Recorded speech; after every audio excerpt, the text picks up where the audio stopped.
അധ്യക്ഷൻ, എൻ്റെ പ്രിയ സുഹൃത്ത് ശ്രീ രാജശേഖരൻ നായർ, മറ്റ് വേദിയിലും സദസ്സിലുമായി സന്നിഹിതരായിട്ടുള്ള വിശിഷ്ട വ്യക്തികളെ, സഹോദരി സഹോദരന്മാരെ, ഈ എല്ലാ കൊല്ലവും ഈ ഹിന്ദു മഹാസമ്മേളനം ഇവിടെ നടക്കുകയും അത് ഹിന്ദു നവോത്ഥാന പ്രക്രിയയ്ക്ക് വലിയൊരു മുതൽക്കൂട്ടായി മാറുകയും ചെയ്യുന്നു എന്നുള്ളതാണ് മുൻകാലങ്ങളിൽ പങ്കെടുത്തതെന്നുള്ള എൻ്റെ അനുഭവം. ഇത്തരത്തിൽ ആശയപരമായ രംഗത്ത് മാനവരാശിക്ക് മുമ്പിൽ ഏറ്റവും വലിയ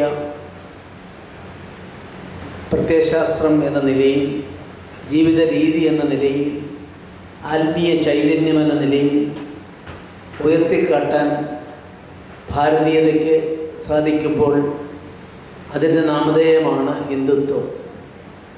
ആ ഹിന്ദുത്വം നെഞ്ചിലേറ്റാനും അവിടെ സുസ്ഥിര പ്രതിഷ്ഠ നടത്താനും അതോടൊപ്പം തന്നെ മുഷ്ടി ചുരുട്ടി ആ ധർമ്മത്തിന് വേണ്ടി മുന്നോട്ട് പോകാനുമുള്ള ദൃഢനിശ്ചയത്തിൻ്റെ പ്രതിഫലനമായി തീർച്ചയായും ഈ സംരംഭത്തെ ഞാൻ കാണുകയാണ്. അചഞ്ചലമായ ഹൈന്ദവ നവോത്ഥാന പ്രക്രിയയ്ക്ക് മുമ്പിൽ ലോകം ഇന്ന് നമ്മിലേക്ക് ഉറ്റുനോക്കുകയാണ്. ഇതൊക്കെ മനസ്സിലാക്കാൻ നമ്മളധികം കഷ്ടപ്പെടേണ്ട ആവശ്യമൊന്നുമില്ല. ഞാൻ ചെറിയ ഒരു മേഖലയെപ്പറ്റി മാത്രം നിങ്ങളുടെ മുമ്പിൽ പറയാം. എന്നോട് ഇവിടെ ഗോപാൽജി പറഞ്ഞത് 2 വിഷയങ്ങൾ തന്ന് അതിലൊരു വിഷയത്തിൻ്റെ പേരിൽ സംസാരിക്കണം, ഏതെങ്കിലും ഒന്ന് ഓപ്റ്റ് ചെയ്യാനാണ് പറഞ്ഞത്. ഞാൻ അതുകൊണ്ട് തന്നെ പൂർണ്ണമായും ആ 2 വിഷയങ്ങളിലേക്ക് ഒതുങ്ങി നിൽക്കാൻ ആഗ്രഹിക്കുന്നില്ല. സമഗ്രതയാണ് ഹിന്ദുത്വ ദർശനത്തിൻ്റെ കാതൽ. അതുകൊണ്ട് അദ്ദേഹം പറഞ്ഞ കാര്യങ്ങൾ ഏതാണ്ട് ഒരു 3 മണിക്കൂർ മുമ്പ് എന്നെ വിളിച്ച് ഈ വിഷയം പറഞ്ഞത്. അപ്പോൾ ഒരു വിഷയം അവതരിപ്പിക്കുമ്പോൾ അതിനോട് 100% നീതി പുലർത്താൻ സാധിക്കണം. എനിക്ക് സാധിക്കാത്ത ഒരു സാഹചര്യം ഉള്ളത് കൊണ്ടുകൂടിയാണ് ഞാനത് അദ്ദേഹത്തിൻ്റെ കൂടി അനുമതിയോട് പൊതുവായ കാര്യങ്ങളിലേക്ക് കടക്കാൻ ആഗ്രഹിക്കുന്നത്. എങ്ങോട്ടാണ് മാനവരാശി? ലോകത്ത് നമ്മുടെ ഭാരതീയ സമൂഹം ഒഴികെ മറ്റെല്ലാ സമൂഹങ്ങളിലും, അത് സെമിറ്റിക് മതങ്ങളായാലും ബുദ്ധിസ്റ്റ് വിശ്വാസങ്ങളായാലും ലോകത്തുള്ള എല്ലാ രാജ്യങ്ങളുടെയും സെൻസസ്, ഏറ്റവും ഒടുവിലായി വന്ന സെൻസസ് പരിശോധിച്ചാൽ, അതിനെപ്പറ്റി ഒരു പഠനം നടത്താൻ ആരും തയ്യാറായിട്ടില്ലെങ്കിലും അതിനെപ്പറ്റി പഠിക്കാൻ ശ്രമിച്ചാൽ നമുക്ക് ആശങ്കയോടെ, വേദനയോടെ കാണുന്ന ഒരു കാര്യം, ഈശ്വര വിശ്വാസത്തിൽ നിന്നും ഓരോ രാജ്യത്തെയും പ്രബലമായൊരു വിഭാഗം മാറി നിൽക്കുന്നു എന്നാണ്. അതിന് അപവാദമായ, എക്സെപ്ഷനായ, അത് നടക്കാത്ത ഒരേ ഒരു രാജ്യം ഈ ഹിന്ദുസ്ഥാനമാണ്. അമേരിക്ക എടുത്താൽ നോക്കിക്കോളൂ. ഞാൻ നിങ്ങളുടെ മുമ്പിൽ പറയുമ്പോൾ ഉത്തരവാദിത്വത്തോടാണ് പറയുന്നത്. അവിടുത്തെ ഏറ്റവും ഒടുവിലത്തെ സെൻസസ് പ്രകാരം 23% ജനങ്ങൾ, അവർ പറയുന്നു, അധീഷ്ഠികളാണ്. 4-5 കോളമുള്ളതിൽ അധീഷ്ഠികളായിരിക്കാൻ, ഈശ്വരവിശ്വാസത്തെ നിരാകരിക്കുന്നവരായി ആ കാറ്റഗറിയിലാണ് അമേരിക്കയിലെ 23% ജനങ്ങൾ ഇപ്പോൾ ഉള്ളത്. ബ്രിട്ടനിൽ അത് 43%ആണെന്നാണ് ഞാനത് പഠിക്കാൻ ശ്രമിച്ചപ്പോൾ അതിൽ നിന്ന് മനസ്സിലാക്കാൻ സാധിച്ചത്. ജപ്പാനിൽ 61% ജനങ്ങൾ ആ കാറ്റഗറിയിലേക്കാണ് മാറുന്നത്. ചൈനയിൽ അറിയാം, അവിടെ സ്വാഭാവികമാണ്, സ്വാതന്ത്ര്യമില്ലാത്ത ഒരു സ്ഥലത്ത് ആളുകൾ പേടിച്ചിട്ടാകാം. ഏതായാലും 78% ജനങ്ങൾ ഈശ്വരവിശ്വാസത്തിന് അകന്നു നിൽക്കാൻ ആഗ്രഹിക്കുന്നവരാണ് എന്ന് അവരോട് സെൻസസ് എടുക്കുമ്പോൾ ആ കന്യാകുമാരിയുടെ കണക്കിൽ നിങ്ങൾക്ക് കാണാൻ സാധിക്കുന്നു.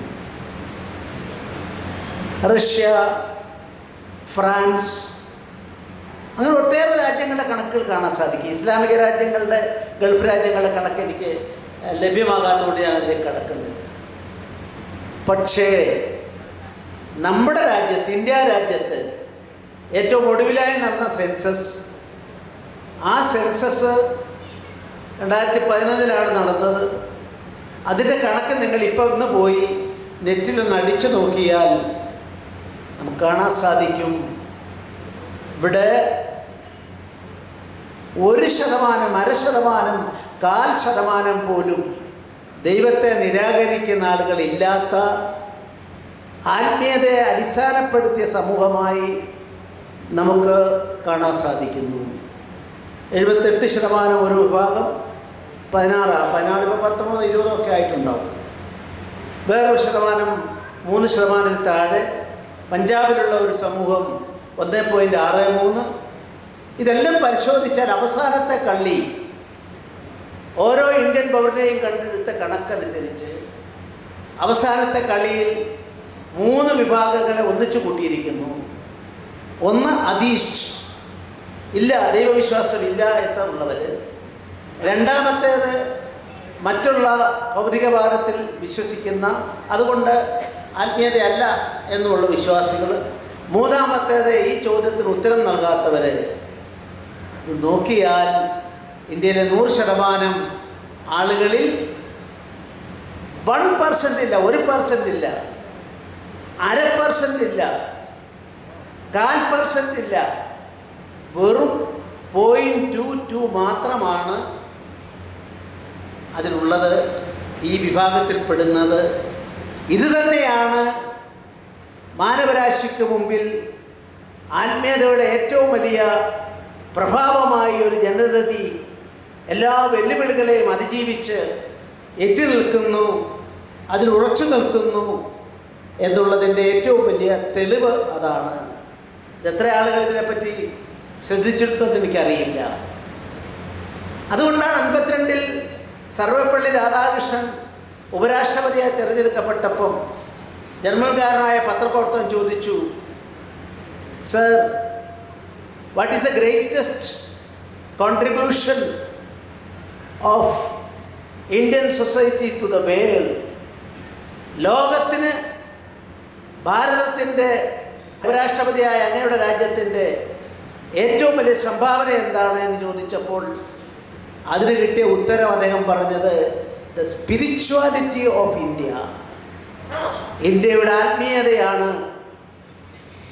ഇന്ത്യയുടെ ഏറ്റവും വലിയ മാനവരാശിക്കുള്ള സംഭാവന എന്ന് അദ്ദേഹം പറഞ്ഞത് ഞാൻ ഓർക്കുകയാണ്. അപ്പം മന്വന്തരങ്ങളിലൂടെ കടന്നു വന്ന ഒരു മഹാസംസ്കാരം, എത്ര വെല്ലുവിളികളെ നൂറ്റാണ്ടുകളായി, 1000 കൊല്ലങ്ങളായി, 10,000 കൊല്ലങ്ങളായി കടന്നു വന്ന ഒരു മഹാസംസ്കാരം. ആ സംസ്കാരത്തിൻ്റെ അടിവേര് അതിനെ തകർക്കാൻ ഒരു രാജ്യത്തിനും സാധിക്കില്ല എന്ന് തെളിയിച്ച ഒരു എക്സെപ്ഷണൽ കൺട്രിയായി, ഒരു വിശ്വാസമായി നമുക്ക് ഹിന്ദുത്വത്തെ കണക്കാക്കാനായിട്ട് സാധിക്കും. അതുകൊണ്ടാണ് ഞാൻ പറഞ്ഞത്, കാലികമായ ഏത് വെല്ലുവിളിയെയും നേരിടാൻ നമ്മൾ തയ്യാറാണ്. ബുള്ളറ്റ് വേഴ്സസ് ബുള്ളറ്റാണ് വേണ്ടതെങ്കിൽ ബുള്ളറ്റിൻ്റെ രംഗത്ത് ഇന്ത്യ ഒരിക്കലും അടിയറവ് പറയേണ്ടി വന്നിട്ടില്ല. വീണ, കവിയുടെ വാക്യങ്ങൾ പോലും നമ്മൾ കേരളത്തിൽ കേട്ടില്ലേ? പടവാള് വിറ്റ് വീണ ഉണ്ടാക്കി അതിലും നമ്മൾ മുന്നേറുന്നു. അപ്പോൾ ബുള്ളറ്റ് വേഴ്സസ് ബുള്ളറ്റ്, പടവാളിനെ വേണമെങ്കിൽ പടവാള ആയിട്ട് ആര് വന്നാലും അവരെ നേരിടാൻ സാധിക്കും. ഏത് കടന്നുകയറ്റക്കാരെയും ചെറുത്തു തോൽപ്പിക്കാൻ സാധിക്കും. ആ അപൂർവമായ ബഹുമതിയുള്ള ഒരേ ഒരു രാജ്യത്തെ നമുക്ക് ലോകത്ത് കാണാൻ സാധിക്കൂ, അത് ഈ ഭാരതമാണ്. ആ ഭാരതത്തിലെ ജനങ്ങളുടെ വിശ്വാസത്തിൻ്റെ, ആ സംസ്കാരത്തിൻ്റെ പേരാണ് ഹിന്ദുത്വം. അതുകൊണ്ടാണ് ഞാൻ പറഞ്ഞത്, കേവലം പ്രസംഗങ്ങളിലോ വൈകാരികമായ മുദ്രാവാക്യം വിളിച്ച് കൈയടിക്കുന്നതല്ല, മറിച്ച് ഇതിൻ്റെ ആത്മാവ്, ഇത് ആത്മാവാണ്, ഈ നാടിൻ്റെ ആത്മാവാണ്. ആത്മാവിനെ കണ്ടെത്തുകയും ആ ആത്മാവിനെ മാനവരാശിക്ക് മുമ്പിലേക്ക് അവതരിപ്പിക്കുകയും ചെയ്യുകയാണ് വേണ്ടതായിട്ടുള്ളത്. അതിന് വ്യത്യസ്തമായ പല മാർഗങ്ങളുമുണ്ട്. ഇപ്പോൾ സ്വാമി വിവേകാനന്ദൻ 1897 ചൈനയിലെത്തിയപ്പോൾ പറഞ്ഞത്, നിങ്ങൾ ഒന്നും ചെയ്യണ്ട, നിങ്ങളുടെ മനസ്സിലെ അടിമത്തം നിങ്ങൾക്കൊന്ന് ഇറക്കി വയ്ക്കാമോ? നിങ്ങളെ അടിമകളാക്കാൻ കടന്നുകയറ്റക്കാരായ കൊളോണിയൽ സമൂഹം ശ്രമിച്ചപ്പോൾ നിങ്ങളുടെ മനസ്സിൽ കടന്നു വന്ന അതിനെ ഇല്ലാതാക്കാൻ നിങ്ങൾക്ക് സാധിക്കുമെങ്കിൽ 50ാമത്തെ കൊല്ലം നിങ്ങൾക്ക് സ്വാതന്ത്ര്യം ലഭിക്കുമെന്ന് പറഞ്ഞത്.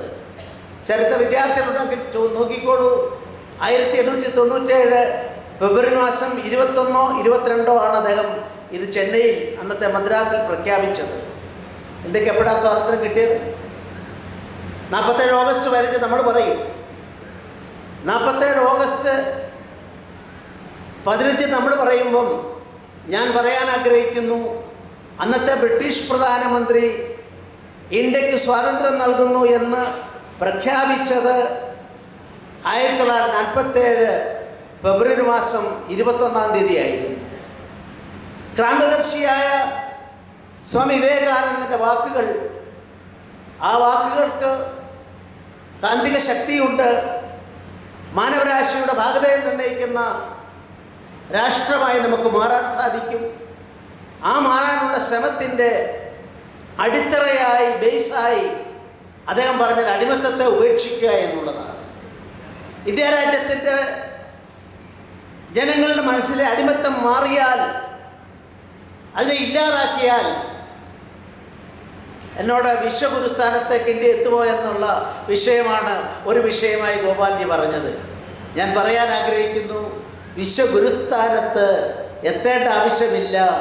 ഇപ്പോഴും ഭാരതം വിശ്വഗുരുവാണ്, മാനവരാശിയുടെ വഴികാട്ടിയാണ്. 2014 അധികാരമേറ്റെടുത്ത ഇന്ത്യൻ പ്രധാനമന്ത്രി നരേന്ദ്രമോദി യോഗ മാനവരാശിക്ക് മുമ്പിലേക്ക് ഒരു ടെസ്റ്റ് കേസ് പോലെ അദ്ദേഹം അത് മുന്നോട്ട് വെച്ചപ്പോൾ ആകെ 6-7 രാജ്യങ്ങളെ കലവറയില്ലാതെ പിന്തുണച്ചത് ഇന്ത്യയോടുള്ള സ്നേഹം കൊണ്ട്. ബാക്കി 90% രാജ്യങ്ങളും എതിരായിരുന്നു.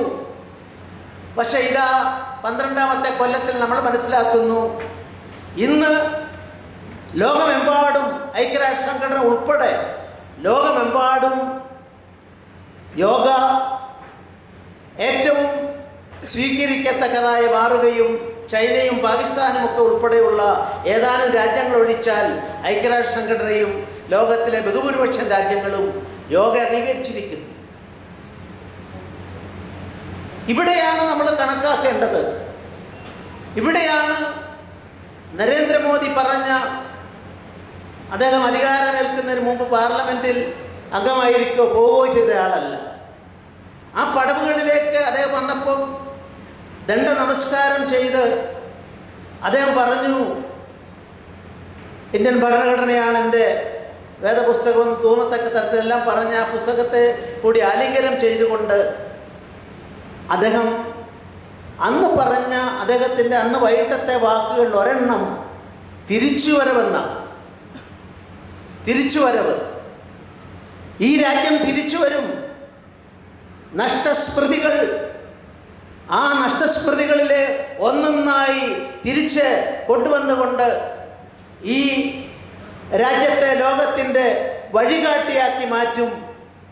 ആരെയും കീഴടക്കാനല്ല, നമ്മുടെ രാജ്യത്തിൻ്റെ അതിരുകൾ വിപുലീകരിക്കാനല്ല, മറ്റ് രാജ്യങ്ങളെ കീഴടക്കി അവിടെ നിന്നും നേട്ടങ്ങൾ കൊയ്തെടുക്കാനല്ല, മറിച്ച് പ്രപഞ്ചത്തിൻ്റെ നിലനിൽപ്പിന് ഏകം സത് വിപ്രാ ബഹുധാ വദന്തി, വ്യത്യസ്തമായ വഴിത്താരകളിലൂടെ എത്തിപ്പെടുന്ന പ്രപഞ്ച സത്യം ഒന്നാണ്. ആ സത്യത്തെ കണ്ടെത്താനുള്ള നമ്മുടെ അഭംഗുരമായ ശ്രമമാണ്, യാത്രയാണ് ജീവിതം. അതുകൊണ്ട് പണക്കാരനായാലും ഞാനെന്ന ഭാവം പണം അല്ലെങ്കിൽ അതൊന്നുമല്ല. അതിനപ്പുറത്ത് ഈ പ്രപഞ്ച ജീവിതത്തിൽ സത്യത്തിൻ്റെ വഴിത്താരെ കണ്ടെത്താൻ നമുക്ക് എത്രമാത്രം സാധിക്കും? അതിനുവേണ്ടി ഹൃദയത്തിൻ്റെ കവാടങ്ങളെ തുറന്നിടുന്നു. ആനോഭദ്ര കൃതവോ എന്ന വിശ്വന്തക. Let noble thoughts come from anywhere, we are prepared to receive. ഇത് സ്വീകരിക്കും. പക്ഷെ ഒരിക്കൽ പോലും ഈ നമ്മുടെ ഒരു സുവർണ കാലഘട്ടത്തെ ആയുധം കൊണ്ട്, അവരുടെ മേധാശക്തി കൊണ്ട് കവർന്നെടുത്ത് നമ്മളെ ഒന്നുമില്ലാത്തവരാക്കിയവരോട് അതെല്ലാം തിരിച്ചു കൊണ്ടുവരാനുള്ള ശ്രമമാണ് നരേന്ദ്രമോദിയുടെ ആദ്യത്തെ പ്രസംഗത്തിൽ എന്നെപ്പോലൊരാൾക്ക് മനസ്സിലാക്കാൻ സാധിച്ചിട്ടുള്ളത്. അതുകൊണ്ട് തന്നെയാണ് നമ്മുടെ മാർഗം വളരെ വ്യക്തമാണ്. ഷടനോട് ശാഠ്യം. അവിടെ നമ്മൾ ഗാന്ധിയൻ തിയറിയാണോ അതോ നേതാജി സുഭാഷ് ചന്ദ്രബോസിൻ്റെ തിയറിയാണോ കരണീയമെന്ന ചോദ്യം ചോദിക്കുന്നവരോട് രണ്ടും ഒരുപോലെ സ്വീകരിക്കുന്ന ചരിത്രമുള്ള, സ്വാതന്ത്ര്യ സമര ചരിത്രമുള്ള ഒരു നാടാണ് ഭാരതം. നേതാജി എന്താ പറഞ്ഞത്? You give me blood, I will give you freedom. നിങ്ങൾ രക്തം തരൂ, പോരാടാം, ഞാൻ നിങ്ങൾക്ക് സ്വാതന്ത്ര്യം തരാം. ആ നേതാജി സുഭാഷ് ചന്ദ്രബോസിൻ്റെ പ്രചോദന കേന്ദ്രം ആരായിരുന്നു? അദ്ദേഹത്തിൻ്റെ ചിന്താധാരയുടെ അടിവേരുകൾ എവിടെയായിരുന്നു? മറുഭാഗത്ത് ഗാന്ധിജി പറഞ്ഞു, സമാധാനത്തിൻ്റെ പാതയെ പറ്റുള്ളൂ, അഹിംസയെ പറ്റുള്ളൂ. ആ തിയറിയിലേക്കൊന്നുമല്ല ഞാൻ പോകുന്നത്. അത് പറഞ്ഞു. പക്ഷെ ഇത് രണ്ടും പറഞ്ഞ ആളുകളെ സംബന്ധിച്ചിടത്തോളം അവർ രണ്ടുപേരും സ്വീകരിച്ച മാർഗത്തെ ഉൾക്കൊള്ളാൻ കഴിയുന്ന വിശാലമായ കാഴ്ചപ്പാടിൻ്റെ പേരാണ് ഹിന്ദുത്വം അഥവാ ഭാരതീയത എന്നുള്ളത്. നമുക്ക് ആരും അന്യരല്ല. വെറുപ്പിൻ്റെയും വിദ്വേഷത്തിൻ്റെയും അന്തരീക്ഷം സൃഷ്ടിച്ച ഒരു ഭരണാധിപനെയും നമ്മുടെ രാജാക്കന്മാരുടെ കൂട്ടത്തിൽ ആത്യന്തികമായി പൈശാചികന്മാരായ ആളുകളെ നമുക്ക് രാജ്യത്ത് കാണാൻ സാധിക്കൂ. ഇന്ത്യ രാജ്യത്ത് നിന്ന് എപ്പോഴെങ്കിലും ശക്തനായ ഒരു രാജാവ് കടലുമെല്ലാം കടന്ന് അന്യരാജ്യങ്ങളിലേക്ക് പോയി അതിനെ കോളനിയാക്കാൻ, കീഴടക്കാൻ ശ്രമിച്ചിട്ടുണ്ട്? നമ്മുടെ മാർഗം ധർമ്മത്തിൻ്റെ മാർഗമാണ്. ആ ധർമ്മത്തിൻ്റെ മാർഗത്തിൽ ആയുധധാരികളായ നമ്മുടെ ദൈവസങ്കല്പങ്ങൾ. അതുകൊണ്ടാണ് ഞാൻ പറഞ്ഞത്, ഈ രണ്ടുപേരും, ഗാന്ധിജി ആയാലും ശരി, അതേപോലെ നേതാജി സുഭാഷ് ചന്ദ്രബോസ് ആയാലും, അവരുടെ ചിന്താധാരകളുടെ അടിക്കല്ലുകളായി സ്വീകരിച്ചത് സ്വാമി വിവേകാനന്ദനെയാണെന്നുള്ളത് ഒരു വസ്തുതയാണ്. വിവേകാനന്ദനോ അദ്ദേഹം ഒരിക്കലും ഒന്നിലും നെഗറ്റീവായിട്ടില്ല. നിങ്ങൾ വിവേകാനന്ദൻ്റെ പുസ്തകങ്ങളിലൂടെ കടന്നു പോകും. ബ്രിട്ടീഷുകാരെ അദ്ദേഹം ഒരിക്കലും അപകീർത്തിപ്പെടുത്തുകയോ മോശക്കാരാക്കി അങ്ങനെ മുഖത്ത് കല്ലെറിയുകയോ ചെയ്തിട്ടില്ല. അതേസമയത്ത് ഇന്ത്യയിലെ മുഴുവൻ സ്വാതന്ത്ര്യ സമര സേനാനികളെയും വാർത്തെടുത്തത് സ്വാമി വിവേകാനന്ദനാണ്. ഇന്ത്യൻ സ്വാതന്ത്ര്യ സമരത്തിൻ്റെ പൂർണ്ണമായ മെൻ മേക്കിംഗ് പ്രോസസ്, മനുഷ്യ നിർമ്മിതി നടത്തിയത് സ്വാമി വിവേകാനന്ദനാണ്. അതുകൊണ്ടാണ് ഗാന്ധിജി പറഞ്ഞത്, വിവേകാനന്ദൻ്റെ ഗ്രന്ഥങ്ങളിലൂടെ കടന്നു പോകുമ്പോൾ എൻ്റെ ഊർജം 1000 മടങ്ങ് വർദ്ധിക്കുകയാണ്. അതുകൊണ്ടാണ് 16 വയസ്സ് തികയും മുമ്പ് നേതാജി സുഭാഷ് ചന്ദ്രബോസ് തൻ്റെ വിവേകാനന്ദൻ്റെ എല്ലാ കൃതികളും ഹൃദിസ്ഥമാക്കിയ, 16 വയസ്സ് വരെ അത് ഹൃദിസ്ഥമാക്കിയ നേതാജി സുഭാഷ് ചന്ദ്രബോസിനെ ICS വലിച്ചു കയറി ഇത് അതിൻ്റെ മുഖത്തേക്ക് കിടക്കുന്നു എന്ന് പറഞ്ഞുകൊണ്ട് ആ സ്വാതന്ത്ര്യ സമരത്തിൻ്റെ രണാങ്കണത്തിലേക്ക് ആർജവത്തോടെ എടുത്തിയാടാൻ സാധിച്ചത്. അതുകൊണ്ടാണ് ഗാന്ധിജിക്ക് അദ്ദേഹത്തിൻ്റെ ഈ ചിന്താധാരകളെയെല്ലാം ധർമ്മത്തിൻ്റെ അടിസ്ഥാനത്തിൽ വ്യാഖ്യാനിക്കാൻ സാധിച്ചത്. അതുകൊണ്ടാണ് ഗാന്ധിജിക്ക് അദ്ദേഹത്തിൻ്റെ മാതൃഭാഷയിൽ അദ്ദേഹം എല്ലാ പുസ്തകങ്ങളും, ബഹുഭൂരിപക്ഷം പുസ്തകങ്ങളും എഴുതിയത്. ലോകത്ത് ഏറ്റവും നന്നായി ഇംഗ്ലീഷ് കൈകാര്യം ചെയ്യാൻ സാധിക്കുമായിരുന്ന ഗാന്ധിജി ഏറ്റവും നല്ല ആലങ്കാരിക സാഹിത്യ ഭാഷ ഉപയോഗിക്കാൻ സാധിക്കുമായിരുന്നെങ്കിലും നിങ്ങൾ ഗാന്ധിജിയുടെ സാഹിത്യത്തിലൂടെ കടന്നുപോയാൽ എല്ലാം പാവപ്പെട്ടവർക്ക് വേണ്ടിയാണ്, സാധാരണക്കാരൻ്റെ ഭാഷയിലാണ് സംസാരിച്ചത്. അതുകൊണ്ടാണ് ആ സംസാരം കേൾക്കുമ്പോൾ അദ്ദേഹത്തിൻ്റെ തൊട്ടുമുമ്പിൽ വരുന്ന അമ്മമാർ, സഹോദരിമാർ ആഭരണങ്ങൾ അദ്ദേഹത്തിലേക്ക് വലിച്ചെറിഞ്ഞുകൊണ്ട് ഇന്ത്യൻ സ്വാതന്ത്ര്യ സമരത്തെ മുന്നോട്ട് കൊണ്ടുപോകാൻ സാധിച്ചത്. പക്ഷേ ഇന്ത്യൻ സ്വാതന്ത്ര്യ സമരത്തിൽ പങ്കെടുത്ത ഇന്ത്യക്കാരുടെ എണ്ണം എത്ര വരും? 90% വരുമോ? 50% വരുമോ? അതിൻ്റെ പഠനങ്ങൾ പറയുന്നു, അക്കാലത്തെ ഇന്ത്യക്കാരിൽ ഒരു 5% താഴെയാണ് യഥാർത്ഥത്തിൽ സ്വാതന്ത്ര്യ സമരത്തിൻ്റെ തീജ്വാലയിലേക്ക് എടുത്തു ചാടി പോകുന്നത്. സ്വത്ത് പോകട്ടെ, ജീവിതം പോകട്ടെ, ആരോഗ്യം പോകട്ടെ, കുടുംബം പോകട്ടെ, ഈ നാടിൻ്റെ മോചനം ഉറപ്പുവരുത്തുമെന്ന് പറഞ്ഞുകൊണ്ട് അന്നത്തെ മൂവ്മെൻറ്റ് മുന്നോട്ട് പോയത്. അതിൻ്റെ ഫലമാണ് നമ്മളൊക്കെ ഇപ്പം സ്വാതന്ത്ര്യത്തോടെ ഇവിടെ ജീവിക്കാൻ ഇടയാക്കിയെന്നുള്ള വസ്തുത. ആ 5% ഒരു സമൂഹത്തിൽ മാറ്റമുണ്ടാക്കാൻ സാധിക്കുന്ന ആളുകൾ വാർത്തെടുക്കാൻ സാധിക്കുമോ എന്നുള്ളതാണ് പ്രസക്തമായ ചോദ്യം. യുവാക്കൾ, പുതിയ തലമുറയിലെ യുവാക്കളിലേക്ക് എത്തിക്കാനുള്ള ദൗത്യത്തിൽ നാം എവിടെ നിൽക്കുന്നു എന്ന് ആത്മപരിശോധന നടത്തേണ്ടത് ഈ കാലഘട്ടത്തിന് ആവശ്യമാണെന്ന് കരുതുന്ന ഒരാളാണ് ഞാൻ എവിടെ പോകുമ്പോഴും, ഏത് യോഗങ്ങളിൽ പോകുമ്പോഴും ചെറുപ്പക്കാരെ കൊണ്ടോ ഇല്ലോ നോക്കാറുണ്ട്. ഞാൻ ആരെയും പഴിക്കാനോ കുറ്റപ്പെടുത്താനോ ചെറുതാക്കാനോ അല്ല പറയുന്നത്. ആ തലമുറയിലേക്ക് ഇത് സന്നിവേശിപ്പിക്കാൻ സാധിക്കേണ്ടതല്ലേ? അതിനെ സംബന്ധിച്ചിടത്തോളം തീർച്ചയായും അതിനുള്ള അശ്രാന്ത പരിശ്രമം, അതിനുവേണ്ട ബേസ്, അടിത്തറ സൃഷ്ടിക്കപ്പെടേണ്ടതായിട്ടുണ്ട്. വിവേകാനന്ദനെ പറ്റി നിങ്ങളാരും, നമ്മളിപ്പോൾ നമ്മളെയൊക്കെ ചീത്ത പറയുമ്പോൾ എല്ലാവരും പരിഭ്രാന്തരാകും. ഞാനൊരിക്കലും സഫോൺ എന്ന് കേട്ട് കഴിഞ്ഞാൽ എല്ലാവരും വികാരഭരിതരാണ്. നിങ്ങൾ പേടിക്കണ്ട. ഇന്ത്യയുടെ ആത്മാവിനെ തട്ടിയുണർത്താൻ ശ്രമിച്ച ആത്മീയ ശക്തികളെ എല്ലാം ബ്രിട്ടീഷുകാർ അങ്ങനെയാണ് പറഞ്ഞിട്ടുള്ളത്. നമുക്കറിയില്ല. സ്വാമി വിവേകാനന്ദനെ കുറിച്ച് ബ്രിട്ടൻ്റെ അവരുടെ ഔപചാരികമായ അന്നത്തെ രേഖകളിലേക്ക് പരിശോധിച്ചാൽ കാണാൻ സാധിക്കും, എ ടഫ് പൊളിറ്റീഷ്യൻ. ആരാണ്? ഗാന്ധിജിയോ ടാഗോറോ ഒന്നുമല്ല, ടാഗോറോ അല്ലെങ്കിൽ നേതാജി ഒന്നുമല്ല. Vivekanandan, a tough politician who took cover in Saffron Rover. കാവിയിൽ പൊതിഞ്ഞ് അതിനെ മറയാക്കി, അതിനെ കവറാക്കി, tough politician who took cover in Saffron robes. Saffron കാവി. ഈ കാവിയുടെ മേലങ്കിയിൽ ഏറ്റവും വലിയ രാഷ്ട്രീയക്കാരനാണ് സ്വാമി വിവേകാനന്ദൻ ആയിരുന്നു. ബ്രിട്ടീഷ് അധികൃതരുടെ അക്കാലത്തെ വിലയിരുത്തലെന്ന് പുറത്തു വന്നുകൊണ്ടിരിക്കുന്ന ഒരു രേഖയിൽ ഒരാൾ ഉദ്ധരിച്ചത് ഞാൻ വായിക്കാനിടയായി. സ്നേഹിതന്മാരെ, സുഹൃത്തുക്കളെ, ഇതാണ് എക്കാലത്തെയും സ്ഥിതി. പക്ഷേ നമ്മൾ ആരും ഉത്തരം കണ്ടെത്താത്ത ഒരു ചോദ്യം ഞാൻ നിങ്ങളുടെ മുമ്പിൽ ചോദിക്കാം.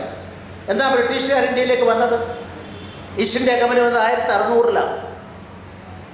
1600-ൽ വന്ന് 1835-ലാണ് മെക്കാളയുടെ വിദ്യാഭ്യാസത്തിൻ്റെ പ്രൊപ്പോസൽ പോകുന്നത്. എന്തേ? ബ്രിട്ടീഷുകാർക്ക് അവർ കോളനിയായി പോയ എല്ലാ നാടുകളെയും ഏതാനും മാസങ്ങൾക്കുള്ളിൽ, അല്ല 1-2 കൊല്ലങ്ങൾക്കുള്ളിൽ മസ്തിഷ്ക പ്രക്ഷാളനം നടത്തി, ബ്രെയിൻ വാഷിംഗ് നടത്തി, അവരെ മുഴുവൻ റെഡ് ഇന്ത്യൻസിന് ഉൾപ്പെടെ ആളുകളെ മുഴുവൻ മാറ്റിയെടുത്ത ആ മഹാശക്തിക്ക് 250 കൊല്ലം പരിശ്രമിച്ചിട്ടും 1858-ലെ ആദ്യത്തെ അവരുടെ വിദ്യാഭ്യാസ ആ ഏർപ്പാട് വരുന്നത് വരെ, നിയമം വരുന്നത് വരെ അവർക്ക് ഇന്ത്യയിലെ ജനങ്ങളെ മാറ്റിമറിക്കാൻ സാധിച്ചില്ല. ഇതെത്ര നമ്മൾ പഠിക്കേണ്ട വിഷയമല്ല, നമ്മുടെ പുതിയ തലമുറയിലേക്ക് കൊടുക്കേണ്ട വിഷയമല്ലേ? വൈ? അതിനെപ്പറ്റിയുള്ള പഠനങ്ങൾ ഇപ്പോൾ പറയുന്നത് നമ്മുടെ സംസ്കാരമാണ്, ഹിന്ദുത്വത്തിൻ്റെ സ്വാധീനമാണ്. ഇവിടുത്തെ ഗ്രാമക്ഷേത്രങ്ങളുടെ യോജിപ്പിൻ്റെ ബിന്ദുക്കളെ കേന്ദ്രീകരിപ്പിക്കാൻ സാധിക്കുന്ന ഗ്രാമീണ ജീവിതത്തെ തട്ടിമറിക്കാൻ ബ്രിട്ടീഷുകാർ കഴിയാത്തത് കൊണ്ടാണ് 1858 ആ പുതിയ വിദ്യാഭ്യാസ പദ്ധതി വരുന്നത് വരെ ഇന്ത്യയെ തൊടാൻ അവർ സാധിച്ചില്ല. അതുകൊണ്ടാണ് സ്വാമി വിവേകാനന്ദൻ പറഞ്ഞത്, നിങ്ങളൊന്നും ചെയ്യണ്ട, നിങ്ങളുടെ മനസ്സൊന്ന് മാറ്റിയാൽ മതി. ഈ അടിമത്തം നിങ്ങളുടെ മനസ്സിലേക്ക് കടക്കാതെ ഈ നാടിൻ്റെ ദേശീയതയെയും ഹിന്ദുത്വത്തെയും ഉള്ളിലേറ്റിക്കൊണ്ട് പോയാൽ മതിയെന്ന് ഉള്ളത് കൊണ്ടാണ് 1897 ഫെബ്രുവരിയിൽ സ്വാമി വിവേകാനന്ദൻ അങ്ങനെ പ്രഖ്യാപിക്കാനായി ഇടയായത്. സ്വാതന്ത്ര്യ സമരത്തിൻ്റെ നേതാക്കന്മാരെ നിങ്ങൾ ഒന്നൊന്നായി എടുത്തു നോക്കൂ. ഗാന്ധിജിയുടെ കാര്യം ഞാൻ പറഞ്ഞു, നേതാജി സുഭാഷ് ചന്ദ്രബോസിൻ്റെ കാര്യം ഞാൻ പറഞ്ഞു, ബങ്കിം ചന്ദ്ര ചാറ്റർജിയെ നിങ്ങൾക്കെല്ലാം അറിയാം. വന്ദേമാതരത്തിൻ്റെയും മറ്റും ആ മഹാനായ വിപ്ലവകാരെ നമുക്കറിയാൻ സാധിക്കും. മഹർഷി അരവിന്ദൻ. ഇതൊക്കെ കുട്ടികളിലേക്ക് പഠിപ്പിക്കട്ടെ. എവിടെ പഠിപ്പിക്കുന്നു? കരിക്കുലത്തിൽ എവിടെ അതിനൊക്കെ സ്ഥാനം? അദ്ദേഹത്തിൻ്റെ രക്ഷിതാക്കള് അന്ധമായ ബ്രിട്ടീഷ് പ്രാന്തന്മാരായിരുന്നു അദ്ദേഹത്തിൻ്റെ അച്ഛൻ. അതുകൊണ്ട് തന്നെ മഹർഷി അരവിന്ദൻ്റെ അച്ഛൻ 3 മക്കളെയും ബ്രിട്ടനിൽ കൊണ്ടുപോയി ഒരു സാഹിബിൻ്റെ വീട്ടിൽ പേയിങ് ഗസ്റ്റായി താമസിപ്പിച്ച് ആ രീതിയിൽ അവരെയെല്ലാം ഏറ്റവും മോസ്റ്റ് മോഡേൺ സാഹിബന്മാരാക്കി വളർത്താൻ ആഗ്രഹിച്ചു. അരവിന്ദനും ബംഗാളി വേണ്ടത്ര അറിയുമായിരുന്നില്ല. കാരണം പഠിപ്പിക്കുന്നതിന് മുമ്പേ അവിടെ കൊണ്ടാക്കി. വളരേണ്ടത് ഇങ്ങനെയാണ്. പക്ഷേ അദ്ദേഹത്തിന് പ്രത്യേകത കിട്ടി. അന്നത്തെ ICSകാരിൽ ഏറ്റവും കൂടുതൽ മിടുക്കനായതുകൊണ്ട് ബ്രിട്ടീഷ് ഗവൺമെൻറ് ആയുഷ്കാലം അദ്ദേഹത്തിൻ്റെ വിദ്യാഭ്യാസം മുഴുവൻ അവരുടെ ചെലവിലാക്കാൻ പ്രത്യേക ഉത്തരവ് പുറപ്പെടുവിച്ച കാര്യം ഞാൻ ഓർക്കുകയാണ്. പക്ഷേ ഭാരതീയത,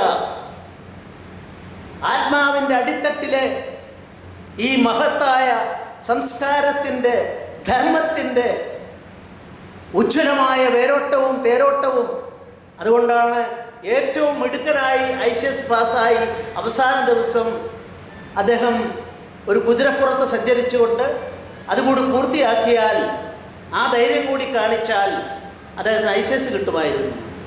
പക്ഷെ അന്ന് രാവിലെ സമർത്ഥനായ അരവിന്ദൻ്റെ മനസ്സിൽ നോ, എനിക്കിതിൻ്റെ ഭാഗമാകാൻ സാധിക്കില്ല, എനിക്കെൻ്റെ നാടാണ് വലുത്. അതുകൊണ്ട് അദ്ദേഹം എന്ത് ചെയ്തു? കുതിരപ്പുറത്ത് കയറേണ്ട സമയത്ത് എനിക്ക് ICS വേണ്ട, ഞാൻ പോകുന്നില്ല തീരുമാനിച്ചു. അരവിന്ദനോടും വലിയ വിപ്ലവകാരിയെ സ്വാതന്ത്ര്യ സമരത്തിന് വേണ്ടി നടത്തിയ ആ ഉഗ്രമായ പോരാട്ടത്തിൻ്റെ ചരിത്രത്തിൽ ഒരുപക്ഷെ ബ്രിട്ടീഷുകാരെ ഏറ്റവും പേടിപ്പിച്ച വിപ്ലവകാരെ ആരായെന്ന് ചോദിച്ചാൽ കിട്ടുന്ന ഉത്തരം അരവിന്ദൻ എന്നാണ്.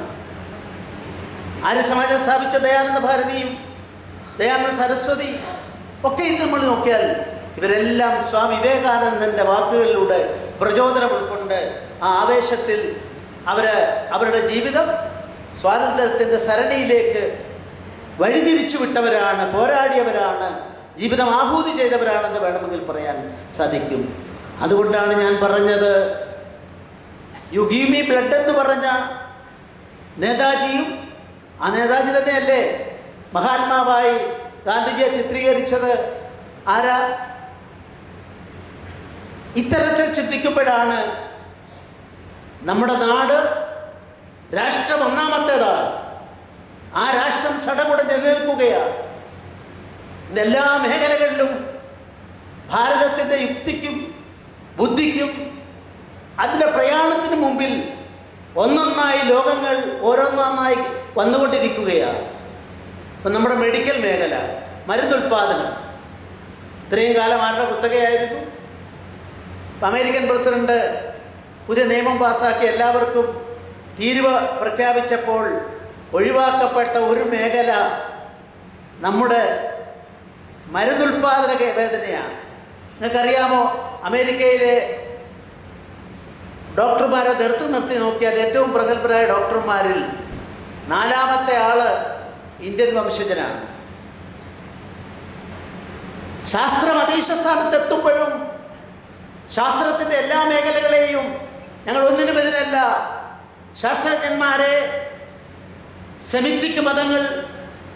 കൊന്നൊടുക്കി ഇല്ലാതാക്കിയെങ്കിൽ, അവരുടെ നാവുകൾ അരിഞ്ഞു വീഴ്ത്തിയെങ്കിൽ, ഞാൻ നേരത്തെ പറഞ്ഞതുപോലെ വരൂ ആനോഭദ്ര കൃതവോ എന്ന വിശ്വന്തക, ഏത് ചിന്തകൾ വരട്ടെ, സ്വീകരിക്കട്ടെ, സ്വീകരിക്കാം.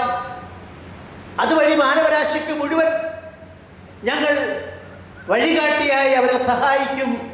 പക്ഷെ നമുക്കിത് കണ്ടെത്താൻ സാധിക്കുന്നു? ഇപ്പം എല്ലാവരും ചോദിച്ചു കഴിഞ്ഞാൽ മാത്തമാറ്റിക്സ് അറിയാവുന്ന ആൾക്കാരുണ്ടെങ്കിൽ പൈ തിയറി. ഞാൻ കണക്ക് പഠിച്ചാണ്, ഞാൻ സ്കൂളിലെ കണക്ക് പഠിച്ചുള്ളൂ. അന്നേ മണ്ടലായിരുന്നു. JP ജസ്റ്റ് പാസ് മാർക്ക് കിട്ടിയെങ്കിലും കടന്നു പോയാൽ എനിക്ക് കണക്കറിയില്ല. പക്ഷെ ന്യൂട്ടന്റെ തിയറിക്ക് പകരം ഇന്ന് ലോകത്തിലെ 4-5 യൂണിവേഴ്സിറ്റികളിൽ ന്യൂട്ടന്റെ തിയറി നിങ്ങൾ അടിച്ചു നോക്കൂ. അല്പസമയം എടുത്ത് പഠിച്ചാൽ നിങ്ങൾക്ക് മനസ്സിലാക്കാൻ സാധിക്കും. 3.14 പൈ തിയറിയുടെ മാത്തമാറ്റിക്സ് അധ്യാപകരുണ്ടെങ്കിൽ പൈ തിയറിയുടെ വാല്യൂ എത്രയാ? 3.14, 3.14. 2 ഡിജിറ്റ് മാത്രമേ, 2 ഡെസിമൽ മാത്രമേ കണ്ടെടുക്കാൻ സാധിച്ചുള്ളൂ. ഇതാ നമ്മുടെ ഈ കൊച്ചു കേരളത്തിൽ ഇരിങ്ങാലക്കുടയിൽ അവിടെയുള്ളൊരു ചെറിയ ക്ഷേത്രം. ആ ക്ഷേത്രത്തിൽ മാധവൻ, ആ തിരുമേനി 15-ാം നൂറ്റാണ്ടിൽ, 17-ാം നൂറ്റാണ്ടിലാണ് ന്യൂട്ടന്റെ തിയറി വന്നത്. 15-ാം നൂറ്റാണ്ടിൽ ഡെസിമൽ 3.14 അല്ല 11 ഡെസിമൽ കൂട്ടിയാണ് എന്ന് വന്നിരിക്കുന്നു. നമുക്കറിയാൻ സാധിച്ചോ? കേരളത്തിൻ്റെ ഏതെങ്കിലും കരിക്കുലത്തിൽ ഇങ്ങനെ ഒരാളിനെ പറ്റി പറഞ്ഞിട്ടുണ്ടോ? നമ്മുടെ കുട്ടികൾ പഠിക്കുന്നുണ്ടോ? ഇവിടെയാണ് അശോക് കുമാർ സാറ് വലിയൊരു അധ്യാപകനായിരുന്നുകൊണ്ട് അദ്ദേഹം ഇങ്ങനെ സൂക്ഷിച്ച് നോക്കുന്നുണ്ട്. സാർ എനിക്കതൊന്നും അറിയില്ല, അങ്ങ് ഗൾഫിൽ പോലും പോയി പറന്നുപോയി ക്ലാസ് എടുത്തിരുന്ന ആളാണ്. മാത്സ് ഉണ്ടല്ലേ? അപ്പോൾ ഇതുകൊണ്ട് ഇത് ഞാൻ പറഞ്ഞു വരുന്നത് എന്താണെന്ന് ചോദിച്ചാൽ, എത്രയെത്ര വിസ്മയം നമ്മളിലാണ്, നമുക്കിടയിലാണ്. നമുക്ക് കണ്ടെത്താൻ സാധിക്കുമോ? ആ പ്രക്രിയ ഏറ്റെടുക്കുന്നതിൽ നമ്മുടെ ഹൈന്ദവ പ്രസ്ഥാനങ്ങൾക്ക് വലിയ പങ്കുണ്ട് എന്ന് വിശ്വസിക്കുന്ന ഒരാളാണ് ഞാൻ. ഗോവയിലെ ഗ്രാമങ്ങളിലൂടെയൊക്കെ സഞ്ചരിച്ചു, എല്ലാ ഗ്രാമങ്ങളിലും പോയി. ഒരു കൃഷകാത്രനായ ഒരു വയസ്സൻ, അതുകൊണ്ടാണ് കണ്ടു എന്നെ കണ്ടു. എന്നോട് അദ്ദേഹം പറഞ്ഞു, സാറേ ഒരു കാര്യം പറയട്ടെ. അദ്ദേഹത്തിന് ഇംഗ്ലീഷ് വേണ്ടത്ര അറിയില്ല. അപ്പോൾ ഹിന്ദിയും എല്ലാം കൂടെ ഒപ്പിച്ചാണ് എൻ്റെ കൂടെയുള്ള ഓഫീസർമാരെല്ലാം വിശദീകരിച്ചു തന്നു. അദ്ദേഹം പറഞ്ഞു, വാമന വൃക്ഷകല. വാമനാര? വാമന വൃക്ഷകല. ജപ്പാൻ്റെ പേരിൽ ഇപ്പം നിങ്ങൾ ആണയിട്ട് പഠിക്കുന്ന വിഷയമുണ്ടല്ലോ, ചെടിച്ചട്ടിയിലൊക്കെ വരുന്ന ഇതിനെക്കുറിച്ച്. ലോകത്ത് ഏറ്റവും മാർക്കറ്റുള്ള ഒന്നാണ്. ചൈനയാണ് അത് വിറ്റ് ഏറ്റവും കൂടുതൽ കാശുണ്ടാക്കുന്നത്. ഇന്ത്യക്ക് വട്ടപൂജ്യമാണ്. അതെവിടെ ഉണ്ടായി?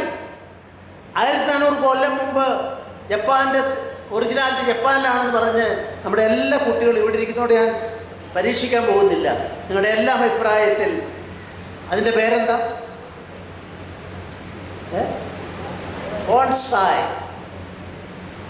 ആ ബോൺസായിയെ കുറിച്ച് ഞാൻ അവനെ പറഞ്ഞപ്പോൾ കുറേ ആൾക്കാരോടൊക്കെ ചോദിച്ചു. എനിക്ക് സംസ്കൃതമൊന്നും അറിയില്ല. ഞാൻ ചോദിച്ചെല്ലാം മനസ്സിലാക്കിയൊരു പുസ്തകമുണ്ടാക്കി. അതിലാണ് വാമന വൃക്ഷകല. വാമനൻ ഷോർട്ട് ദൈവം അല്ലേ?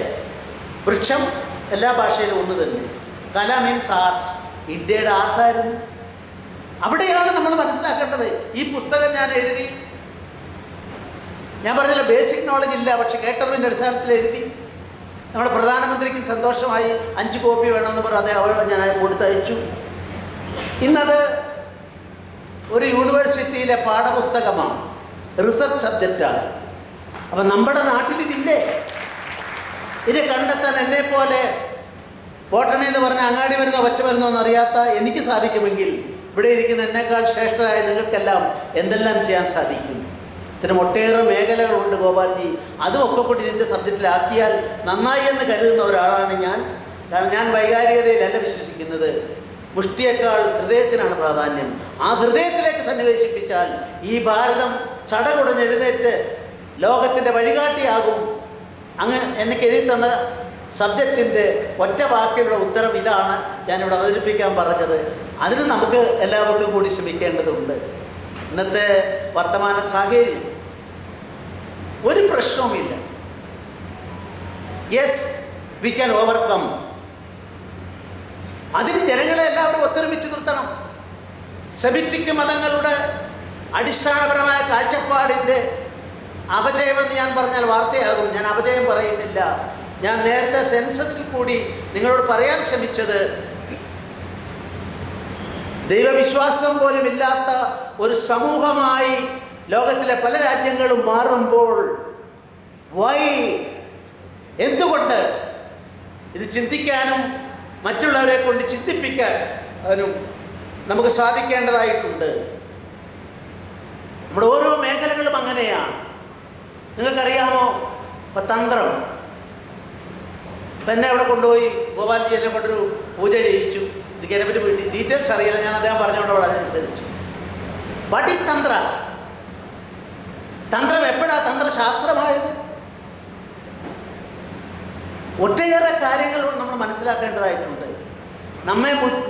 നമ്മുടെ മസ്തിഷ്കത്തെ മാറ്റിമറിക്കാൻ, മസ്തിഷ്ക പ്രക്ഷാളനം നടത്താനെത്തിയ ബ്രിട്ടീഷുകാരെ പറ്റി സൂക്ഷ്മമായി പരിശോധിച്ചാൽ അവരെല്ലാം അവസാനം ഈ മഹത്തായ ഭാരതത്തിൻ്റെ ചരിത്രത്തിൻ്റെയും സംസ്കാരത്തിൻ്റെയും അതിൻ്റെ ശാസ്ത്രീയ വശത്തിനും വഴിപ്പെട്ടപ്പോഴാണ് നമ്മുടെ തന്ത്രം എന്ന് പറയുന്ന പൂജാവിധികളിൽ അത് തന്ത്രശാസ്ത്രമായത്, സയൻസായത്.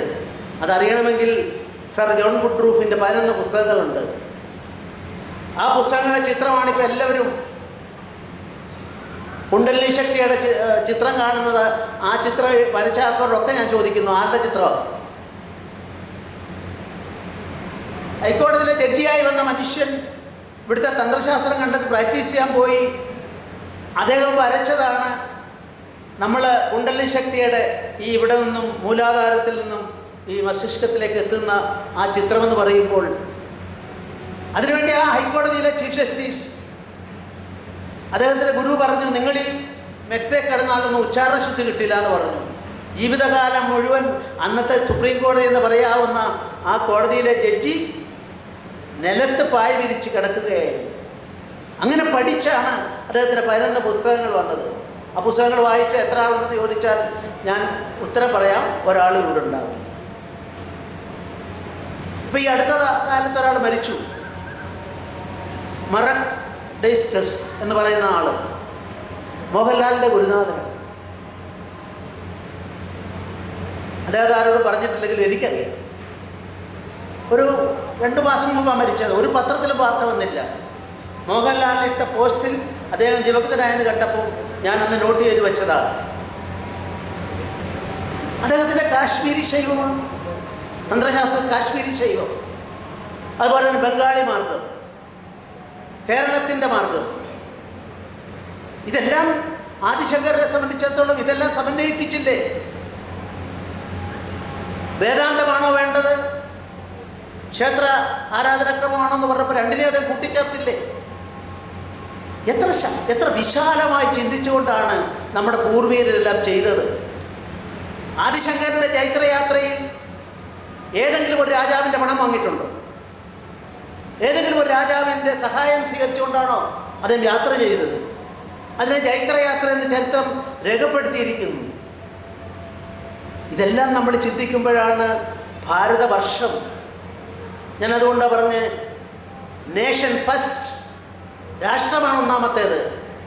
അതുകൊണ്ടാണ് ഞാൻ പറയാൻ ആഗ്രഹിക്കുന്നു, വേദാന്തവും തന്ത്രവും എല്ലാം വേണം. ഞാനിവിടെ പറഞ്ഞ ദയാനന്ദ സരസ്വതിയുടെ കാഴ്ചപ്പാട് ക്ഷേത്രാരാധനയുടെ അതിനെ അംഗീകരിക്കാതെ വേറൊന്നിലേക്ക് പോയതാണ്. പക്ഷെ കഴിഞ്ഞ നൂറ്റാണ്ട് കണ്ട ഏറ്റവും വലിയ ഹിന്ദു നവോത്ഥാന പ്രസ്ഥാനം ഏതെന്ന് ചോദിച്ചാൽ കിട്ടുന്ന ഉത്തരങ്ങളിൽ ഒന്നാമത് നിൽക്കുന്നത് അത് തീർച്ചയായും ദയാനന്ദ സരസ്വതിയുടെ ഈ മാർഗമാണ് എന്ന് നമുക്ക് കാണാൻ സാധിക്കും. എന്തിനധികം പറയുന്നു, വൈക്കത്തെ സത്യാഗ്രഹത്തിൽ പോലും ഇതൊന്നും പറയാൻ ആളുകളാലും ഇല്ലാത്ത നാടാ കേരളം. വൈക്കം സത്യാഗ്രഹത്തിൽ പോലും പണം ഒഴുകിയെത്തിയത് ലാഹോറിലെ ആര്യ സമാജത്തിൽ നിന്നായിരുന്നു 2000 രൂപ ആദ്യത്തെ ഘട്ടമായി അന്നത്തെ സമരത്തിന് വേണ്ടി സ്വീകരിക്കാൻ സാധിച്ചു. അവിടുത്തെ ഭോജനശാല പഞ്ചാബികളുടേതായിരുന്നു. നമ്മളിപ്പോൾ എന്താ ചെയ്യുന്ന കേരളം? കഴിഞ്ഞ ഡിസംബറിൽ ഒരാളും മിണ്ടാനുണ്ടായ കേരളത്തിൽ. ഇതെല്ലാം ചെയ്തത് തമിഴ്നാട്ടിലെ, ഞാൻ പേരൊന്നും പറഞ്ഞ് ആരും അവമാനിക്കുന്നില്ല, തമിഴ്നാട്ടിലെ ഒരു വലിയ ആളാണെന്ന് പറഞ്ഞ് പ്രതിമയെ സ്ഥാപിച്ച് 2 മുഖ്യമന്ത്രിമാർ ഒന്നിച്ചു വന്നിട്ട് അതിന് ഉദ്ഘാടനം നടത്തിയപ്പോൾ തെറ്റാണ് ശരിയല്ലെന്ന് പറയാൻ ആരെങ്കിലും ഉണ്ടായോ? ഇവിടെയാണ് ഞാൻ പറയാൻ ആഗ്രഹിക്കുന്നത്, ബ്രിട്ടീഷുകാരുടെ ആധിപത്യ കാലത്ത് പോലും വെല്ലുവിളികളെ നേരിട്ടവർക്ക് തമിഴ്നാട്ടിൽ നിന്നും വന്ന ഒരാൾ അദ്ദേഹം ഉണ്ടാക്കിയ മാറ്റമാണ്. അത് 2ാം ഘട്ടത്തിലാണ് അദ്ദേഹം വരുന്നത്. അദ്ദേഹം അവിടെ തമിഴ്നാട്ടിലെ ബഹുമാന്യനാണ്. ഞാൻ അതുകൊണ്ട് സാമൂഹിക പരിഷ്കർത്താവാണ്, പേര് പറയുന്നില്ല, നിങ്ങൾക്ക് ഊഹിക്കാൻ സാധിക്കും. അദ്ദേഹത്തിൻ്റെ പ്രതിമ സ്റ്റാലിനും കേരള മുഖ്യമന്ത്രിയും ചേർന്നുകൊണ്ട് അത് ചെയ്തപ്പോൾ അരുതേ എന്ന് പറയാൻ, ശ്രീനാരായണ ഗുരുദേവനാണ് അത് ചെയ്തത്, അതിൻ്റെ തുടക്കക്കാരനെന്ന് പറയാൻ, അതിനെ തുടർന്ന് മാധവൻ്റെ ചിന്താധാരകൾ എവിടെ നിന്നാണ് തുടങ്ങിയത്, ടി കെ മാധവൻ, എവിടെ നിന്നാണ് മന്നത്ത് പത്മനാഭൻ അതിൻ്റെ സമരനായകനായി കേരളം മുഴുവൻ യാത്ര ചെയ്തത്, എവിടെ നിന്നാണ് നമ്മുടെ കന്യാകുമാരിയിൽ നിന്നും റെഡ്ഡിയാരുടെ നേതൃത്വത്തിൽ ഹിന്ദു നവോത്ഥാനത്തിന് വേണ്ടി സവർണജാഥ നടത്തിയത്. ഇത്തരം ചരിത്രങ്ങൾ നമ്മുടെ പുതിയ തലമുറയിലേക്ക് എത്തിക്കാൻ ആരുണ്ടെന്ന ചോദ്യം ഉത്തരം കിട്ടാതെ അവശേഷിക്കുകയാണ്. ഇപ്പോൾ ഇവിടെ വന്നിട്ട് തമിഴ്നാട്ടിലെ പുസ്തകങ്ങൾ പഠിപ്പിക്കുന്നത് വൈക്കം സത്യാഗ്രഹത്തിൻ്റെ ഉപജ്ഞാതാവ് ആ പറഞ്ഞ ആളാണെന്നാണ്. ഗവർണറായതുകൊണ്ട് ഞാൻ പറഞ്ഞാൽ പ്രശ്നമാവും. ഞാൻ ഗവർണർ സ്ഥാനമൊക്കെ കഴിഞ്ഞിട്ട് തീക്ഷണമായിട്ട് പറയാം. പറയുന്നത് തമിഴ്നാട്ടിലേക്ക് പോകാൻ പറ്റുമോ? അവരെ കൊല്ലില്ലേ? അന്ന് വന്നതിൻ്റെ വേറെ രഹസ്യങ്ങളുണ്ട്. 2ാം ഘട്ടത്തിൽ അദ്ദേഹം വന്നു. കെ പി കേശവമേനോൻ അങ്ങനെയുള്ള ആളുകളെല്ലാം ജയിലിലായപ്പോൾ ആളില്ല. അന്നത്തെ കോൺഗ്രസ് കമ്മിറ്റിയുടെ സെക്രട്ടറിമാരൊരാളായിരുന്നു. അദ്ദേഹം വന്നു അദ്ദേഹം അറസ്റ്റ് വരിച്ചു. ഞാൻ അദ്ദേഹത്തെ മോശമൊക്കെ എന്ന് പറയുന്നില്ല. പക്ഷേ തമിഴ്നാട്ടിലെ കരിക്കുലത്തിൽ ആ മഹത്തായ വൈക്കം സത്യാഗ്രഹത്തിൻ്റെ സൃഷ്ടാവ് തമിഴ്നാട്ടുകാരനായ ആളാണെന്ന് പറയുമ്പോൾ അത് ചരിത്രത്തെ കുത്തി കീറലാണ്, തമസ്കരിക്കലാണ്. അതിനെതിരെയാണ് ശബ്ദമുയർത്തേണ്ടത്. അദ്ദേഹം പറഞ്ഞല്ലോ, ഒരു മൂർഖൻ പാമ്പിനെയും ഒരു വേറൊരു സമുദായത്തെ, ഒരു ഉന്നത സമുദായത്തെയും കണ്ടാൽ അവരെ ഉടനെ അടിച്ചു കൊല്ലണം പാമ്പിനേക്കാൾ മുമ്പെന്ന് പറഞ്ഞല്ലോ. നിങ്ങളൊക്കെ കേട്ടിട്ടുണ്ടാവും. എൻ്റെ നാട്ടിലൂടെ ഞാനിപ്പോൾ അത് പറയുന്നില്ല. അത് നവോത്ഥാനമാണല്ലെന്ന് ഞാൻ പറയുന്നില്ല. ആ നവോത്ഥാനത്തിൻ്റെ ഫലമാണ് മധുരയിൽ ഇന്നും മതിലാണ്. ആ മതിൽ അവിടെ മാത്രമേ നിൽക്കാൻ പാടുള്ളൂ. അവർണരും സവർണരും ഒക്കെ. അതിൻ്റെ വലിയ തിയറിയിലേക്കൊന്നും എനിക്കറിയാമെങ്കിലും ഞാൻ പോകുന്നില്ല. ഇന്നും മധുരക്കടുത്ത ഗ്രാമങ്ങളിൽ, ആ ഗ്രാമങ്ങളിൽ താഴ്ന്ന ജാതിക്കാരെന്ന് പറഞ്ഞവർക്ക് ചിരട്ടയിലും, ഉയർന്ന ജാതിക്കാരെന്ന് പറയുന്നവർക്ക്, ഉയർന്ന ജാതികൾ ബ്രാഹ്മണരാരും അവിടെ ഇല്ല കേട്ടോ. 4% ആളുകളുണ്ടായിരുന്നു മൂർഖംപാമ്പിനെ അടിക്കുന്ന പോലെ പീഡിപ്പിച്ചപ്പം. അവരെല്ലാം പോയി. അവരായിരുന്നു ലോകത്തിൽ നല്ല ശാസ്ത്രജ്ഞന്മാരായിട്ട് അമേരിക്കയിലും അതുപോലെ തിരുവനന്തപുരത്തും കുറേ ആൾക്കാർ വന്നിട്ടുണ്ട്. നമ്മുടെ ഇവിടുത്തെ ആൾക്കാർക്ക് അറിയാം, ലോക്കൽ ബോഡിയിലൊക്കെ മത്സരിക്കുന്നവർക്ക് അറിയാൻ സാധിക്കും അങ്ങനെ വന്ന ആൾക്കാർ. ഇതൊക്കെ പറയാൻ ആരെങ്കിലും വേണ്ടേ? അരുതെന്ന് പറയാൻ ആരെങ്കിലും വേണ്ടേ? ഞാനതുകൊണ്ട് ഇതിന് തൊട്ടുമുള്ള യോഗത്തിൽ ബിനോയ് വിശ്വം പങ്കെടുക്കേണ്ടതായിരുന്നു. അപ്പം ബിനോയ് ഉണ്ടെങ്കിൽ ഒന്ന് അവിടെ പറയണമെന്ന് പറഞ്ഞ് ഞാൻ സ്റ്റോക്ക് ചെയ്ത് കൊണ്ടുവന്നതാണ്. അത് ഇല്ലായിരുന്നു, അതുകൊണ്ട് ഞാനത് അവിടെ പറഞ്ഞില്ല. അന്നത്തെ ആ ഇല്ലമാണ് മധ്യ തൊഴിലാളികളുടെ വൈക്കത്തെ ഓഫീസ്. ആ ഇല്ലത്താണ് ബിനോയിയുടെ അച്ഛൻ, ഏറ്റവും പഴയ കമ്മ്യൂണിസ്റ്റ് നേതാവ്, അദ്ദേഹത്തിൻ്റെ ആഗ്രഹപ്രകാരം അവിടെയാണ് ശവസംസ്കാരം നടത്തിയത്. ബിനോയ് പറഞ്ഞ ശ്രീധരൻപിള്ള ഈ പ്രസ്താവന പിൻവലിച്ച് ഞാൻ മാതൃഭൂമിയുടെ ഈ ബുക്കറൊക്കെ ഇതിൻ്റെ ഒരു സൂചന കൊടുത്തിരുന്നു. അതിന് മാപ്പ് പറയണമെന്ന് പറഞ്ഞു. പക്ഷെ 1 മണിക്കൂറിനുള്ളിൽ അത് പിൻവലിക്കേണ്ടി വന്നു അദ്ദേഹത്തിന്. വൈ? ചരിത്രത്തിൽ വസ്തുതകളെ ചകഞ്ഞെടുത്ത് കൊണ്ടുവന്ന് ഏകീകരിച്ചാൽ ഹിന്ദുത്വത്തിന് വേണ്ടി ചെയ്യാവുന്ന ഏറ്റവും വലിയ നേട്ടം അതായിരിക്കുമെന്ന് കരുതുന്ന ഒരു പൊതുപ്രവർത്തകനാണ് ഞാൻ. എത്രയെത്ര സംഭവങ്ങൾ. നമ്മുടെ നാട് ഉണരുകയാണ്. ഓരോ ചലനങ്ങളിലും ഓരോ സൂക്ഷ്മ സ്പന്ദനങ്ങളിലും ഇന്നത്തെ വർത്തമാന ഇന്ത്യൻ പ്രധാനമന്ത്രിയും അദ്ദേഹത്തിൻ്റെ ടീമിനും സൃഷ്ടിക്കാൻ ശ്രമിക്കുന്നത് ഇതിലാണ്. അതിനെ തകർക്കാനുള്ള ശ്രമങ്ങൾ നടക്കുന്നു. ആ ശ്രമങ്ങളെ ഇന്ത്യൻ പട്ടാളത്തിന് തീർച്ചയായും എന്ത് തീരുമാനമെടുത്താലും നടപ്പാക്കാൻ സാധിക്കുമെന്നുള്ള കാര്യത്തിൽ യാതൊരു സംശയവുമില്ല. അഭംഗുരം നമ്മുടെ ഈ ജൈത്രയാത്ര മുന്നോട്ട് പോകും. ഞാൻ ഇത്തരം കാര്യങ്ങളെ സംബന്ധിച്ചിടത്തോളം കുറേ ആളുകളെങ്കിലും എല്ലാവരും ഒന്നും പഠിക്കണമെന്ന് ഞാൻ പറയുന്നില്ല. ഒരു ഗ്രാമത്തിൽ 4-5 ചെറുപ്പക്കാർ കുട്ടികളെ നിങ്ങൾക്ക് ഇതൊക്കെ പഠിപ്പിക്കാൻ സാധിക്കുമെങ്കിൽ, അതുകൊണ്ടാണ് പരമപൂജ്യനായ ഡോക്ടർജി പറഞ്ഞത് 2-3-4 സ്വയം സേവകർ ഒരു നല്ല ഗ്രാമത്തിലുണ്ടെങ്കിൽ നമ്മൾ വിജയിച്ചു എന്ന് പറയാൻ ഇടയായത് അതുകൊണ്ടാണ്. ഇപ്പോഴിറങ്ങിയ വില്യം ഡാൽറേൻ്റെ പുസ്തകം how ancient India translates the world, ലോകത്തെ എങ്ങനെയാണ് നമ്മുടെ പ്രാചീന ഭാരതം സമ്പുഷ്ടമാക്കിയത്, മാറ്റിമറിച്ചതെന്നുള്ളതിനെപ്പറ്റി ലോകത്തിലെ ഇന്നത്തെ ഏറ്റവും വലിയ ചരിത്രകാരൻ, വസ്തുനിഷ്ഠതകൾ പഠിക്കുന്ന ആൾ എഴുതിയ പുസ്തകം. അതിൻ്റെ അകത്ത് അദ്ദേഹം കൊടുത്ത പേര് എങ്ങനെ ലോകത്തെ മാറ്റിമറിച്ചു, ദ ഗോൾഡൻ റോഡ്. ആ ഗോൾഡൻ റോഡ് ഉള്ളത് ഇന്ത്യക്ക് മാത്രമായിരുന്നു. ഗോൾഡൻ റോഡ് എന്ന് പറഞ്ഞാൽ നമ്മുടെ അന്നത്തെ ലോകമെമ്പാടുമുള്ള സഞ്ചാരപാതകളും നമ്മുടെ മുന്നേറ്റവും നമ്മുടെ ബിസിനസ്സുമാണ് മാനവരാശി അന്ന് ഏറ്റവും അത്യുജ്വലമായ രീതിയിൽ 10-ാം നൂറ്റാണ്ടിൽ 11-ാം നൂറ്റാണ്ടിൽ നിർത്തിയിരുന്നത്. അതിനെ ബ്രിട്ടീഷുകാർ കേവലം വിളിച്ച സിൽക്ക് റൂട്ട് എന്നാണ്. അത് മാറ്റിമറിച്ചുകൊണ്ട് ഇന്ന് അദ്ദേഹം എഴുതിയ പുസ്തകം വളരെ പ്രധാനപ്പെട്ട ഒന്നായി ഞാൻ കാണുകയാണ്. നമ്മുടെ പ്രാചീനം ലോകത്തിൻ്റെ 23 മുതൽ 28% വരെ ബിസിനസ്സിനെ നമ്മുടെ അവിഭക്ത ഇന്ത്യ നിയന്ത്രിച്ച ഒരു കാലഘട്ടം. ആ കാലഘട്ടത്തിൽ നിന്നും നമ്മളെ കുത്തുവാള എടുപ്പിക്കാൻ ശ്രമിച്ച ബ്രിട്ടീഷുകാരെ ഇന്ന് തള്ളി മാറ്റി ഇപ്പോഴത്തെ കേന്ദ്ര സർക്കാരിന് ഒരു നേട്ടമുണ്ട്. ഇപ്പോൾ ലോകത്തിൽ 5ാമത്തെ സാമ്പത്തിക ശക്തിയായി നമ്മളെല്ലാവരും അംഗീകരിക്കുന്നു. എൻ്റെ വിനീതമായ അഭിപ്രായത്തിൽ നമ്മൾ 4ാമത്തെ ശക്തിയായി കഴിഞ്ഞിട്ടുണ്ട്. പക്ഷെ വേണ്ട 5 ആക്കാം. 5ാമത് നമ്മൾ എത്തുമ്പം ആരെയാ തള്ളി മാറ്റി 6ാമത്തെ 7ാമത്തെ സ്ഥാനത്തേക്ക് തള്ളി മാറ്റിയത് നിങ്ങൾക്കറിയാമോ? നമ്മളെ അടക്കി വാണ് നമ്മുടെ ഭാരതീയ സംസ്കാരത്തെ തകർക്കാൻ മസ്തിഷ്കം പ്രക്ഷാളനം ഉൾപ്പെടെയെല്ലാം നടത്തിയ ബ്രിട്ടനെ 6ാമത്തെ 7ാമത്തെ സ്ഥാനത്തേക്കാക്കി 4ാമത്തെ സാമ്പത്തിക ശക്തിയായിരിക്കുന്നു. അതുകൊണ്ട് ഭാവി നമ്മുടെ കൈകളിലാണ്. നമ്മൾ ഇത്തരം പ്രസ്ഥാനങ്ങളെ ശക്തിപ്പെടുത്തണം, അതിൻ്റെ പ്രവർത്തന മേഖലകൾ വ്യാപിപ്പിക്കണം. ഞാൻ ഈ പറഞ്ഞത് സതുദ്ദേശത്തോടെയാണ്. തീർച്ചയായും ആരെയും കുറച്ച് കാണാനല്ല, എല്ലാവർക്കും സ്നേഹം വാരി വിതറിക്കൊണ്ട് നമ്മുടെ ഈ മുന്നേറ്റം ഉണ്ടാകണം.